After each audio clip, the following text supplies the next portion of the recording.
It was a Saturday morning, the kind where cicadas hummed and the sky stretched out endlessly blue. My little brother Jimmy and I slapped screen doors behind us and soared down the dusty hill, barefoot because school was out and shoes were for boring grown-ups. Between us, we had 34 cents, his 2 nickels, my dime, and a shiny quarter I'd found under the couch cushions. The corner store stood waiting for us, a squat building painted white, with the word Granger's peeling on the sign above the door. As we stepped inside, cool air and the sugary smell of candy enveloped us like magic. Mr. Granger, the owner with his thick glasses and permanent laugh lines, greeted us like he did every weekend. "Well, well, the Harlow kids. Come to clean me out again?" We practically worshipped the rainbow display behind the counter. Licorice ropes looped tightly on hooks, wax bottles filled with sugary syrup, tiny crates of chocolate malt balls. Jimmy pressed his freckled nose against the glass, muttering calculations. We both knew every penny counted. Taffy was 2 cents. A strip of gum would set us back 3. "We'll take 2 pixie sticks," I declared heroically, "and those 2 fireballs." Jimmy added a roll of candy buttons, so brightly colored they looked like they could glow in the dark. Mr. Granger took out his little pad and pencil, adding up our fortune. By the time we walked out of there, holding paper sacks that crinkled joyfully, the sun was hotter, the streets empty but ours entirely. We licked sticky fingers as we walked back home, announcing each candy prize like it was treasure, because to us, it was exactly that.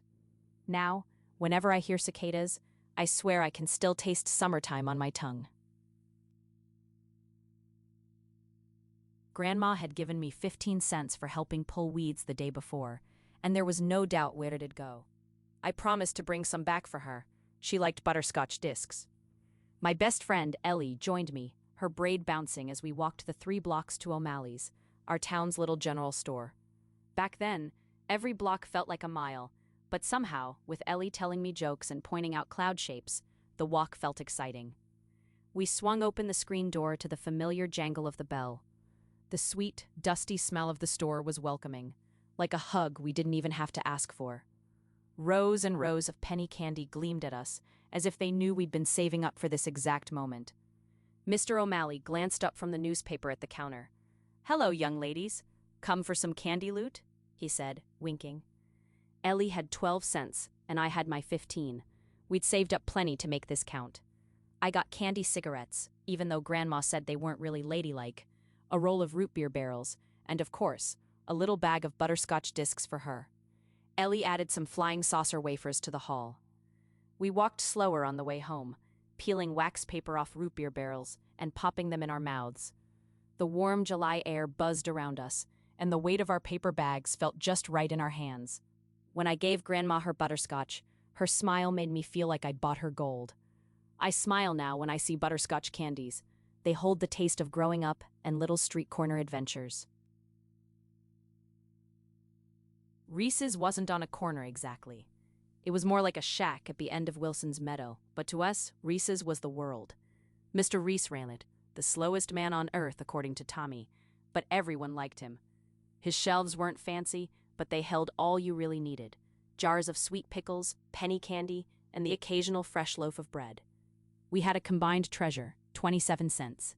It jingled in my brother Tommy's tin can, clanking with every swing of his arm. It was our week's collection, earned from weeding Mrs. Carlson's garden, returning soda bottles for deposits, and finding dimes in the couch that Dad said we could keep when we asked. We dashed across the meadow, kicking up dandelion fluff as if we were chasing time. Tommy had memorized what we could afford: a few lemon drops, a licorice whip, some candy buttons on that perforated paper strip, and wax lips because they'd make us laugh.